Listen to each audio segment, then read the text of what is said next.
இப்போ நம்ம இப்ப வாத பித்த கபம் அப்படின்றத ரொம்ப சிம்பிளா நான் சொல்றேன்.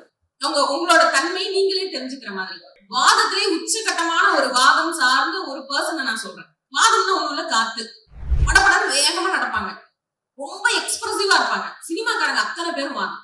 ஓவர் எக்ஸ்பிரஷன், ஓவர் திங்கிங், அவங்களோட ஆக்டிவிட்டி எல்லாம் ஸ்டைலிஷா இருக்கும்.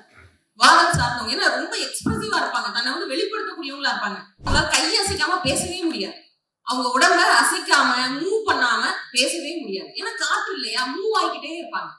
சிந்தனை வேகம் வந்து ரொம்ப அதிகமா இருக்கும். இப்ப எடுத்துக்காட்டுக்கு நீங்க வீட்டுக்கு வரீங்க, ஒரு வாத வேகம் இருக்காரு, காற்று தன்மை அதிகம் இல்ல, உடல் தன்மை இருக்காரு. எப்படி தெரியுமா வரவேற்பாரு? வாங்க சார் அப்படிலாம் சொல்ல மாட்டாரு. சார் வாங்க வாங்க வாங்க வாங்க வாங்க வாங்க சார், வாங்க சார் வாங்க சார். எத்தனை வாங்க? 5 10 15 வாங்கலாம் இருக்காங்க. ஒரு வாங்கவும் இருக்காங்க.